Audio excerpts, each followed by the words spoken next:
안녕하세요. TDR 부동산 연구원의 서영찬입니다. 이번 사례는 보존 녹지 임야가 맹지입니다. 토지 가치 분석입니다. 질문: 고속도로 IC 근처에 임야 2,000평이 있는데 고속도로 IC 근처는 땅의 가치가 높죠. 대부분 보존 녹지이고 아랫부분에 자연 녹지가 조금 있습니다. 원래 만여 평의 임야를 분할하여 매각하면서 남겨진 임야인데 지적도로는 맹지이고 실제 통행로도 없습니다. 이 임야의 가치는 어느 정도이고 어떻게 해결해야 할까요? 라는 질문입니다. 답변: 이 토지는 국토계획법의 보존녹지이고 산지관리법의 보존산지 중 공익용 산지입니다. 그러므로 어느 법령이 우선하지 않는 한 두 가지 법령의 허용 용도 및 허가 기준을 모두 적용받아야 합니다. 다음 순서로 토지의 객관적 가치를 찾아가면 될 것입니다.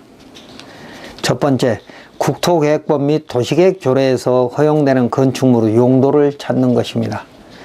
국가 및 지자체는 국토의 효율적 이용을 위하여 국토를 국토계획법에 따라 21가지 용도지역으로 구분하고 지목이 임야인 경우에는 산지관리법에서 보존산지와 준보존산지로 구분하여 각각의 용도지역에 따라 지을 수 있는 건축물의 용도와 종류를 규정하고 있습니다. 보존산지는 다시 임업용 산지와 공익용 산지로 나뉘는데 이곳은 토지용계 확인서에 의하면 보존녹지와 자연녹지이고 공익용 산지입니다. 그러므로 산지관리법 제12조 제3항 1호에 따라 공익산지 15번째 중 9번째인 보존녹지 지역의 공익산지는 국토계획법의 보존녹지 행위 제한을 받으므로 도시계획 조례를 확인해야 할 것입니다. 산지관리법 보겠습니다. 제12조 보존산지에서 행위 제한: 공익용 산지 중 다음 각호 원안에 해당하는 산지에서 행위 제한은 해당 법률을 각각 적용한다. 그래서 9호에 국토계획법에 따른 녹지지역 중 대통령령으로 정하는 녹지지역의 산지는 국토계획법을 따른다 라고 되어 있습니다. 대통령령은 보존 녹지지역인 것이고, 그래서 이 토지에 공익용 산지이지만 이 토지에는, 이 임야에는 국토계획법에 의한 보존녹지에서 허용되는 건축물의 용도가 무엇인지 봐야 하는데, 그러려면 지자체 도시계획 조례를 봐야 한다는 것입니다. 두 번째, 이 임야는 대부분이 보존녹지이고 아래 일부만 자연녹지입니다. 국토계획법의 자연녹지에는 여러 건축물이 허용될 수 있지만 보존녹지에는 단독주택, 일종건설 등이 제한적으로 허용됩니다. 그리고 공익용 산지에는 농업인 주택이 자기 소유 산지 하나여 제한적으로 허용되지만 보존녹지의 공익산지는 일반 주택이 허용될 수 있습니다. 그러니까 공익산지라 하더라도 보존녹지냐 아니냐에 따라서 굉장한 차이가 있는 거죠. 또 허용 용도와 달리 국토계획법과 산지관리법의 허가 기준은 사전에 판단하기 어렵습니다. 예를 들어 자연녹지이고 준보존 산지이면 토목사무실에서 허가 여부를 미리 알 수 있지만, 뭐 100%는 아니지만 어느 정도 보존녹지이고 보존산지는 여러 법령을 관장하는 각 부서가 허가 기준을 적용함에 있어 허가권자의 재량권이 막강하므로 허가를 신청해 보지 않고 토목사무실에서 사전에 알기가 어렵습니다. 그래서 이제 허가 기준 등에 대해서는 토목사무실의 의견을 들어볼 필요도 있는 것입니다. 다음 세 번째는 개발행위 허가 및 산지 전용에 대한 허가 기준을 봐야 됩니다.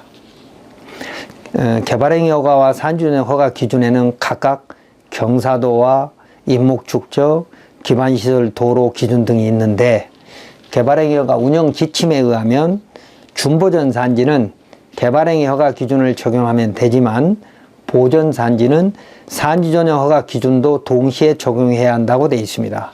개발행위가 운영지침 3-3-2-1에 규정되어 있습니다. 농림지역의 보존산지를 전용하려면 산지관리법 기준을 적용하나 보존녹지지역의 보존산지 전용허가 기준은 지자체마다 다르게 적용하고 있어. 그러니까 농림지역의 보존산지는 산지관리법을 적용한다 국토계획법에 명시적으로 돼 있지만 보존녹지지역의 보존산지 전용허가 기준은 지자체마다 다르게 적용한다는 것이죠. 그래서 사전에 확인해 볼 필요가 있습니다. 만약 허가권자가 보존산지 전용허가의 개발행위허가 기준이 아닌 산지전용허가 기준만을 적용한다고 한다면 그 기준이 훨씬 엄격해질 수도 있습니다.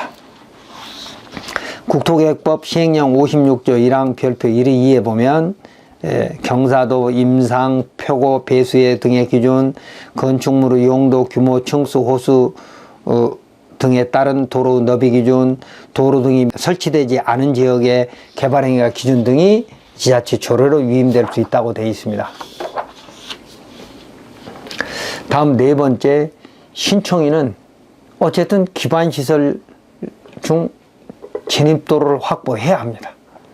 도시지역 중 녹지지역은 도시계획 도로가 거의 없기 때문에, 그러니까 주상공은 도시계획시설 예정도로가 있고 건축법 도로가 꽤 많이 있지만 녹지지역에는 도시계획 도로가 거의 없기 때문에, 그리고 비도시 면지역이었다가 도시지역 또는 읍동지역으로 상향된 곳은 인근에 건축법 지정도로가 없어서 건축허가 및 신고에서 건축법 너비 기준에 맞는 도로가 없어서 개발행위허가 기준을 적용할 수밖에 없습니다.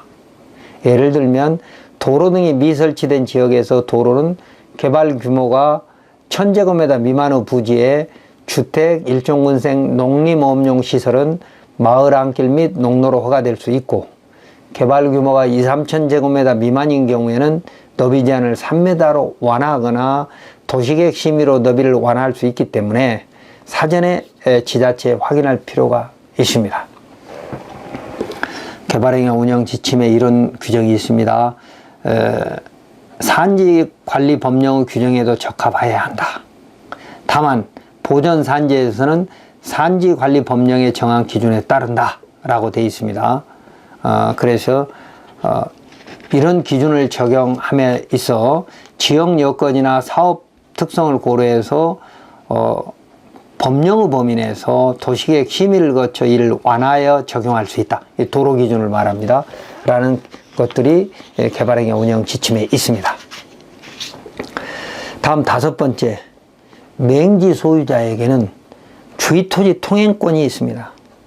원래 토지 소유자에게는 배타적 사용 수익권이 있고, 맹지 소유자에게는 민법 219조 및 220조에 따라 이웃 토지 소유자에게 통행로를 양보해달라고 할 권리인 법정 통행권이 있습니다. 다만 이 법정 권리는 세 가지 약점이 있는데, 첫 번째, 유일한 통행로여야 하고, 다른 쪽에 길을 전혀 없어야 되고, 또 있더라도 과다한 비용이 소요될 수 있다라고 하는 걸 판사로부터 인정받아야 되는 그런 문제가 있고, 또 양보해달라고 할 때 양보해주는 사람한테 피해가 최소화돼야 된다는 규정이 있으며, 또 그리고 현재의 용법대로 사용해야 된다는 제한이 있습니다. 그러므로 맹지의 지목이 임야이면 임업 경영에 필요한 통로, 농지이면 농업 경영에 필요한 통로, 주거지역이거나 지목이 되면 주택허가를 받을 수 있을 정도는 주의토지 통행권 확인 소송으로 양보받을 수 있으나, 임야의 건축허가를 받을 수 있을 정도의 너비를 양보받지 못할 수도 있습니다. 그러므로 상대방한테 큰 이익을 주고 협의를 하는 것이 오히려 현명하다는 것입니다. 대법원 판례 하나 읽어보겠습니다.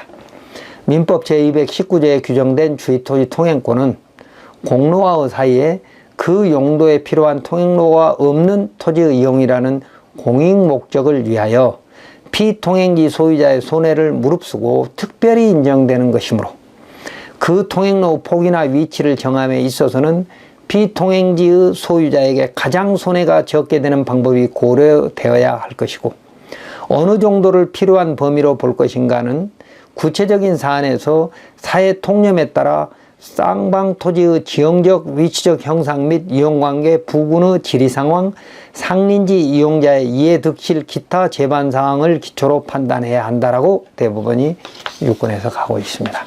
다음 6번째, 임야의 주택을 지으려면 본인 소유해야 합니다.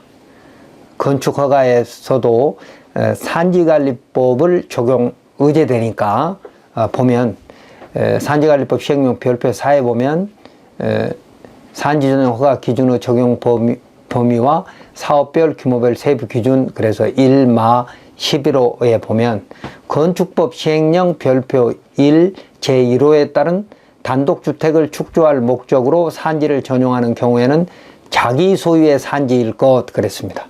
공동소유인 경우에는 다른 전원의 동의가 필요하다라고 규정되어 있습니다. 그리고 경사도, 임상, 빅탈면 및 옹벽, 진입로 등의 허가 규정은 지자체마다 조금 다르게 그 기준을 적용하고 있으므로 산지관리법 별표 4의 세부 기준을 확인해야 하고, 특히 보존산지, 공인용 산지는 인허가 여부를 사전에 알기 어려우므로 토목허가 대행업체와 협의하는 것이 좋을 것입니다. 자, 이번 사례를 정리하면 이 임야는 국토계획법의 보존녹지이고 산지관리법의 공인용 산지입니다. 공인용 산지가 보존녹지에 있지 않으면 일반 개발은 불가능하지만 보존녹지의 공인용 산지의 허용 용도는 국토계획법을 따르므로 지자체 보존녹지 조례를 확인해야 합니다. 그리고 도로 등이 미설치된 지역에서 개발행위 허가, 산지전용 허가 기준은 진입로는 마을 안길 및 농로의 경우 소유자가 배타적 사용권을 주장하면 허가권자가 배타적 사용권의 포기 제한 여부를 판단하지 않고 대부분 사용락을 받아오라고 할 수 있고, 맹지인 경우에는 이웃 토지 소유자와 원만한 협상을 하지 못하면 결국 소송을 할 수밖에 없습니다. 그러므로 이런 문제들을 사전에 해결하지 않고 매도하려고 하면 엄청나게 저평가를 받게 되므로 소유자는 사전에 건축 인허가를 받아서 또는 민원처리법에 의한 사전 심사를 통해서 가치를 인정받아야만이 제대로 된 가격으로 처분이 가능할 것입니다.